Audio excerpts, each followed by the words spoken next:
Hello dear students and welcome back to our channel Commerce 99. Last time we have started with chapter 5 and under that we have seen concepts of classification of market on the basis of place, time. Place and time was done and now we are starting with the third classification of the market, that is on the basis of competition. As long as competition is concerned, it is related to competition among the sellers and buyers.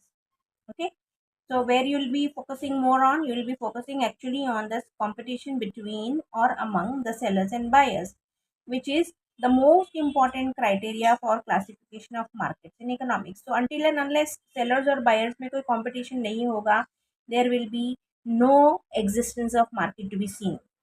So let us study the various types of markets on the basis of competition among sellers. So under this heading you will have perfect competition. Okay, so here you will be seeing perfect competition first. What is perfect competition over here?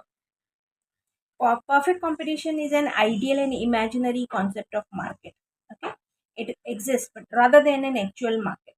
So according to Mrs. Joan Robinson, perfect competition prevails. It comes into existence when the demand for the output of each producer is perfectly elastic.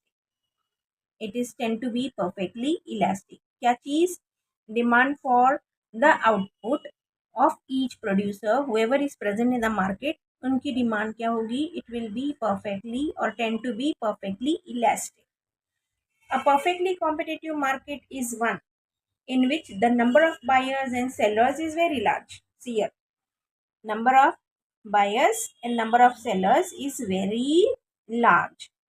All the buyers and sellers are engaged in buying and selling a homogeneous product. So you will be seeing buying and selling process going on और एक homogeneous product जो है वो market में जो है cell किया जा रहे हैं. There is no restrictions as such, without any restrictions, यानी यहाँ पर गवर्नमेंट का किसी भी तरह का कोई भी इंटरवेंशन नहीं होता है.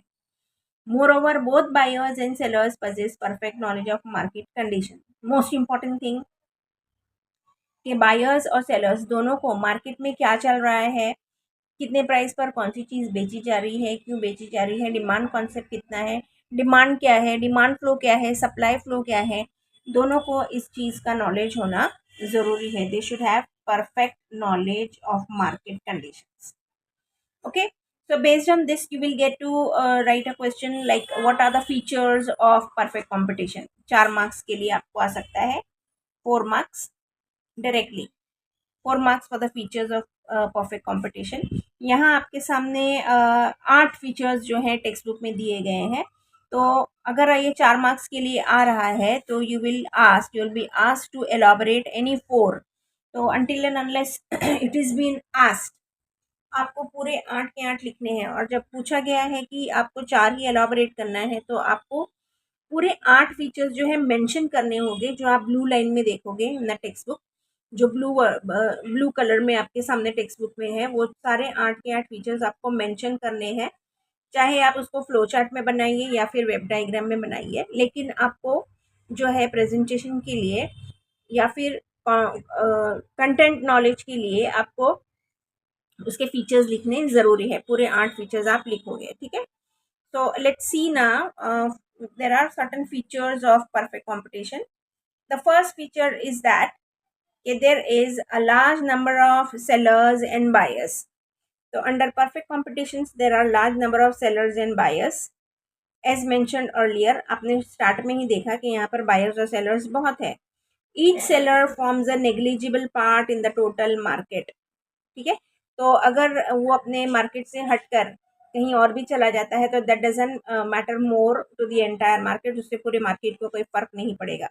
Hence none of them is in a position to influence the price and supply in the market. चाहे बायर कम हो चाहे सेलर कम हो, किसी से कुछ फर्क नहीं पड़ेगा. The sellers are price takers under perfect competition. This also you get for do you agree or not. तो ये आप sellers are price takers under perfect competition, या फिर आपके ऑब्जेक्टिव्स में भी ये आता है कि sellers are price takers under perfect competition, sellers are dash under perfect competition, choose the correct option. तो वहाँ पर आपके सामने sellers are price taker, price maker, none of the, something like that, you will get option to find out. तो आपका answer यहाँ पर क्या आना चाहिए? Price takers. Sellers are the price takers under perfect competition, यानी मार्केट में जो भी प्राइस प्रिवेल होगा, जो भी प्राइस चल रहा होगा, उसी दाम पर उन्हें अपना प्रोडक्ट बेचना है. You must have seen the markets at fashion street, like fashion street पर आप जाइए, एक simple example I am giving you, जहाँ पर लार्ज नंबर ऑफ सेलर्स भी है और लार्ज नंबर ऑफ बायर्स भी है, और होमोजीनस प्रोडक्ट है. होमोजीनस प्रोडक्ट यानी एक ही तरह के प्रोडक्ट वहाँ पर मिलेंगे. आपको अगर टी शर्ट्स लेने हैं तो 4-5 शॉप्स आपको उसी तरह के मिलेंगे. अगर आपको कोई एक्सेसरीज लेनी है for girls, like bangles, year rings वगैरह, तो आपको उसी तरह की एक ही तरह की एक्सेसरीज जो है आपको थ्रू आउट द मार्केट मिलेंगे. तो इट्स लाइक होमोजीनस प्रोडक्ट होगा आपके लिए. तो you will get to see all those things under perfect competition. ठीक है. It is telling you that the number of buyers is also large. ये हो गया अगर regarding sellers, first paragraph regarding sellers. अब बायर्स भी जो है यहाँ पर काफ़ी सारे हैं. The share of each buyer is so negligible that none of them is in a position to influence the price in the market. जैसे आप देखें यहाँ पर none of them is in a position to influence the price in the market. ठीक है. तो चाहे buyers कम भी हो जाएंगे तो it will not affect the supply, sorry, selling into the market. किसी का भी डिमांड बढ़ सकता है, किसी का डिमांड कम भी हो सकता है, तो that doesn't affect the price into the market. Same price में ही आपको जो है वो चीज़ मिलेगी ना market. Feature of perfect competition is homogeneous product. जैसे आपको कहा अभी, an important feature of perfectly competitive market is that the product sold is homogeneous or identical in respect of size, design, color, taste, etc. All the products are perfect substitutes to each other. See here actually आपको perfect competition बता रहा है कि T shirts का market तो पूरा के पूरा मार्केट में आपको टी शर्ट्स ही मिलेगा, वहाँ पर दूसरी और चीज़ नहीं मिलेगी. ठीक है.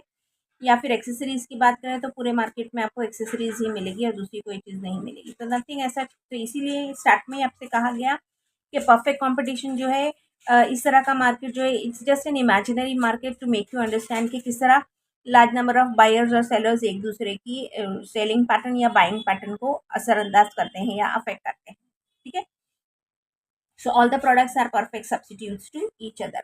मतलब एक सेलर के पास आपको टी शर्ट 250 रुपीज़ में मिल रहा है एंड यू आर नॉट फॉन्डिंग के मुझे इस तरह का कलर नहीं चाहिए या मुझे इस पर ये डिज़ाइन नहीं चाहिए, तो आप दूसरे शॉप पर जाइए तो वही आपको टी शर्ट मिलेगा. थोड़ा सा थोड़ा यहाँ वहाँ जो है थोड़ा सा डिफरेंस होगा. Identical, you can see identical in respect of size, design, colour, taste etcetera. तो एक ही तरह का, ऐसा नहीं कि ऑरेंज टी शर्ट मिल रहा है तो पूरा मार्केट में ऑरेंज टी शर्ट मिलेगा. तो it's just an imaginary market where you can try to understand कि किस तरह ज़्यादा बायर होने से भी कोई प्राइस पर फ़र्क नहीं पड़ता है, या बायर कम भी हो गए तो प्राइस पर फ़र्क नहीं पड़ता है. उसी तरह से ज़्यादा सेलर्स या कम सेलर्स होने की वजह से प्राइस पर कोई असर नहीं पड़ता है. Then free entry and exit. यहाँ पर किसी भी तरह की कोई पाबंदी नहीं. There are no barriers to the entry and exit of firms. Any firm can enter और quit the industry at its own will. जिसको चाहिए वो आए, जिसको चाहिए वो छोड़कर जा सकता है market. If there is hope of profit the firm will enter the market, and if there is possibility of loss the firm will leave the market. So it's like give and take वाला. अगर profit मिल रहा है तो हम रुकेंगे, firm will enter, and if there is possibility of loss then firm will leave. ठीक है. तो फ्री एंट्री एंड एग्जिट, जिसको आना है आओ, जिसको जाना है जाओ, कोई बॉदरेशन नहीं कि कौन आ रहा है और कौन जा रहा है in a market. Then next feature of perfect competition is single price. Single uniform price prevails under perfect competition which is determined by the interaction of demand and supply. ठीक है. कितना डिमांड में है और कितना सप्लाई में है, उन दोनों के इंटरेक्शन से प्राइस जो है फिक्स किया जाता है. ठीक है. तो सिंगल प्राइस, हर एक के पास 250 में, मतलब हर एक के पास 250 में ही आपको टी शर्ट मिलेगा. Then perfect knowledge of market. ये आपको स्टार्ट में ही बताया गया कि both of them should have a perfect knowledge of what is happening around. Every seller and buyer has the knowledge about price, quality, source of supply of products, etc. तो everyone should be aware of के कौन सी चीज़ कितने में कहाँ मिल रही है. हर एक को उस चीज़ की जो है नॉलेज होनी चाहिए. Then you have perfect mobility of factors of production. ठीक है. Sixth feature of the perfect competition is that there is perfect mobility of factors of production, यानी जो भी आपके लेबर कैपिटल वगैरह है ये उनकी चॉइस के हिसाब से, चाहे जिस जिस जिस किसी भी फर्म को ज्वाइन करना चाहते हैं वो लोग ज्वाइन कर सकते हैं, जिसको चाहे उसको छोड़ करके जा सकते हैं. So there is perfect mobility of factors of production under perfect competition. Under this, labor and capital, they are mobile, not only geographically but also occupationally. Mobile yani they can move around, they can go away, they can come in, they are free to go and come जहाँ भी उनको जाना है जाए. Not only geographically यानी अपनी particular state, अपने particular local market या स्टेट मार्केट, जो भी रीजनल मार्केट है उसको छोड़कर वो दूसरे रीजनल मार्केट में या फिर लोकल मार्केट में ज्वाइन इन कर सकते हैं. ठीक है. And then if they are working for one particular job like making of a pins, like अगर पिन्स बनाने में है वो लोग पहले स्मार्ट थे लेबर्स, एंड अब वो सोच रहे हैं कि मैं ये काम छोड़कर कुछ और कर लूँ, तो occupationally also they are free to choose any occupation whatever they are feel free with.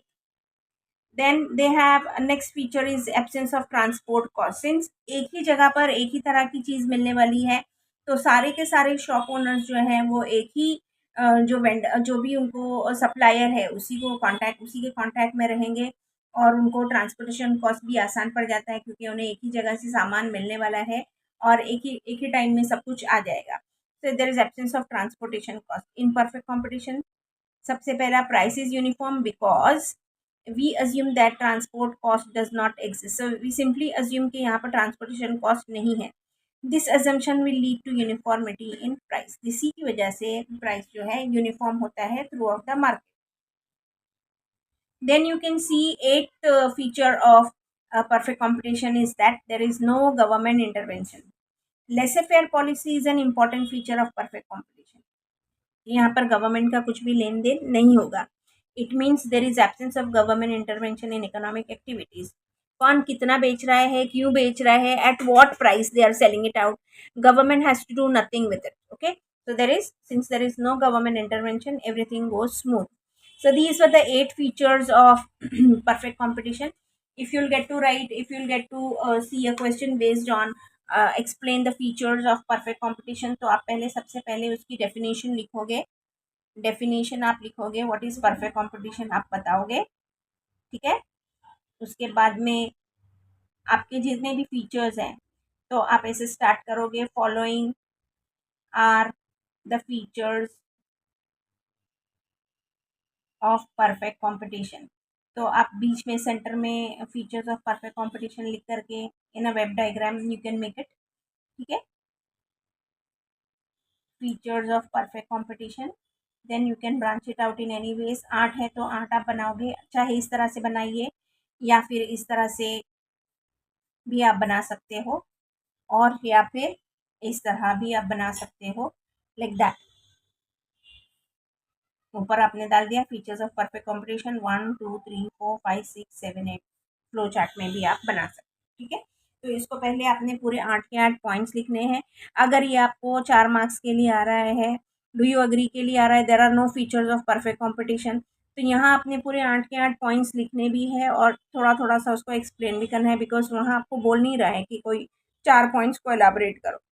हाँ, आंसर द फॉलोइंग में अगर आता है and if it is asking you to elaborate any 4, तो out of these 8 you can elaborate any 4 features of perfect competition. Alright. So with this your features of perfect competition is done. इसका most important part जो है वो है price determination under perfect competition. Price determination under perfect competition.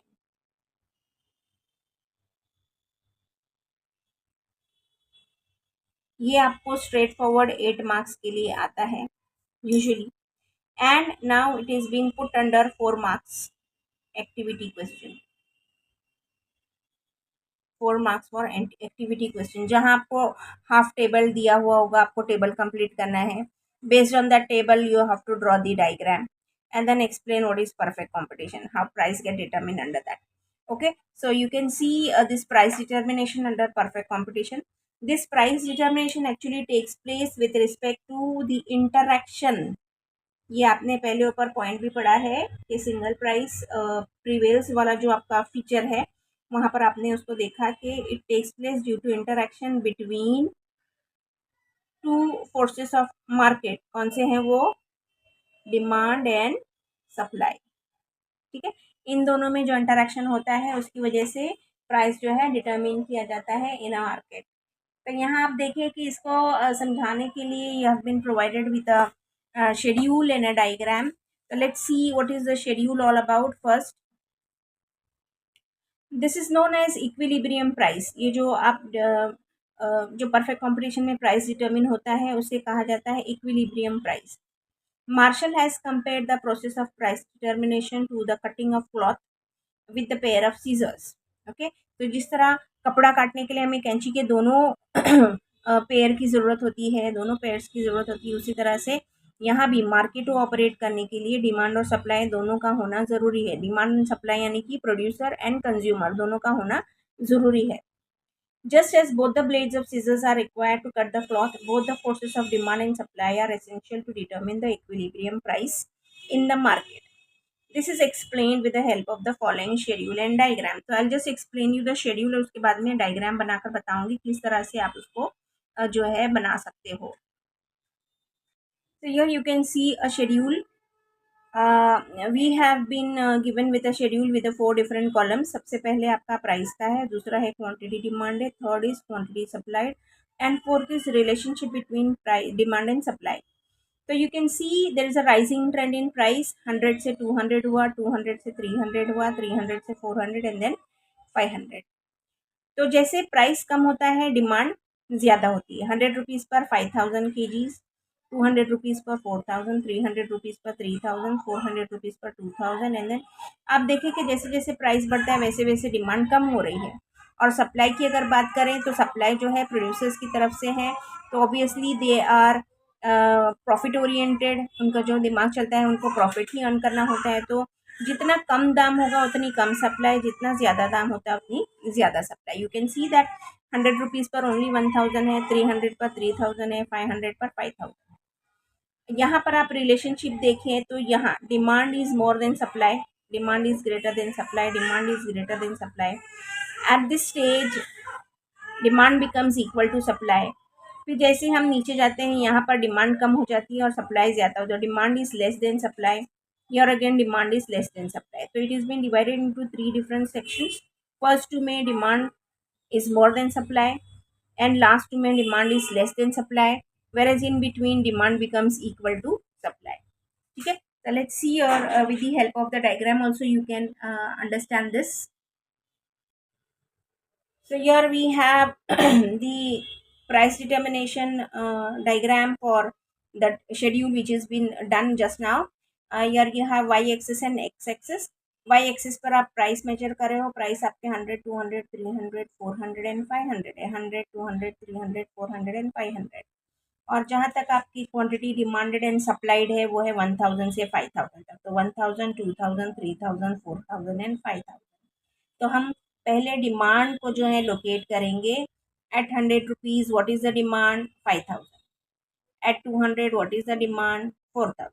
Eight 3000 300। At 300 3000 is the demand. At 4000 2000 is the demand and at 5000 जैसे price बहुत ज़्यादा हो गया तो डिमांड कितनी हो गई? 1000।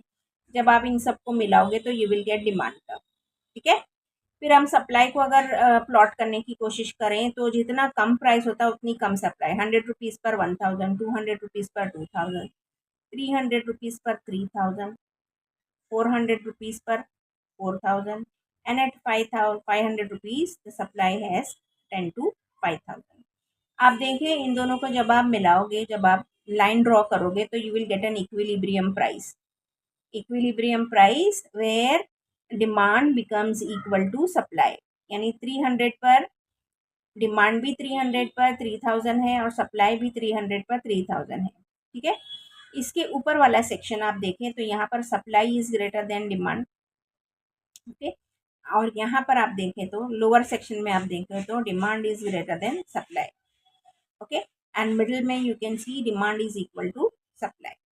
सो दिस इज लाइक आपको ये टेबल आएगा, इनकम्प्लीट होगा टेबल, आपको टेबल कंप्लीट करना है। अगर एक्टिविटी में आता है तो फुल लेंथ अगर आ रहा है तो आपको उसको एक्सप्लेन करना है तीनों अलग अलग सेक्शंस में आप देखें 3 सेक्शंस हैं। तो आपके टेक्स्ट बुक अगर आप रेफर करोगे तो फर्स्ट सेक्शन में आपको बताएगा कि किस तरह demand is greater than supply. Second section में बताएगा कि demand becomes equal to supply. और थर्ड सेक्शन में आपको बताएगा कि supply is greater than demand या फिर demand is less than supply. ठीक है, तो आप इस तीनों चीज़ों को अपने तरीके से लिखोगे, वहाँ बताओगे, एक्सप्लेन करोगे। For 8 marks it is, remember if it is coming for 8 marks, तो आपको तीनों अलग अलग जो आप देख रहे हो फेजेस, जहाँ डिमांड ज़्यादा है फिर डिमांड सप्लाई इक्वल है, और जहाँ डिमांड सप्लाई से कम है, तो आपको ये तीनों फेजेस को एक्सप्लेन करना है इन योर ओन वे। और फिर उसी चीज़ को आपने जो है डायग्राम बनाना है। डायग्राम बनाने के बाद में भी उसको आपको एक्सप्लेन करना है।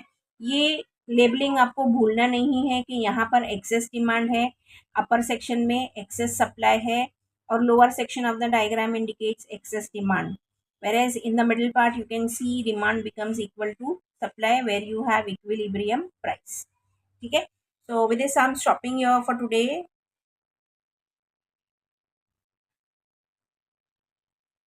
and hopefully for the next lecture I will continue with the other topics, that is imperfect competition देखेंगे। imperfect competition में 3 अलग टाइप के मार्केट्स आपको पता चलेंगे, एक है मोनोपोली, दूसरा है ओलिगोपोली, और तीसरा है monopolistic competition. So with this with those 3 topics your chapter will get over, and chapter number 5 will get over. So you can see that micro part जो है हमारा माइक्रो इकोनॉमिक सेक्शन जो है वो लेसन नंबर 1 से लेकर 5 तक है, दैट विल बी ओवर। उसके बाद में मैं आपको इम्पोर्टेंट क्वेश्चंस दूंगी to be asked in the board examination, from the point of view of examination. Out of these 5 chapters we will take a look at those important questions to be asked under board examination in my upcoming lecture after completing this chapter. Okay, so with this my topic for a day is done, that is हमने किया है perfect competition. और perfect competition में हमने देखा how price get determine under perfect competition. Alright, thank you very much.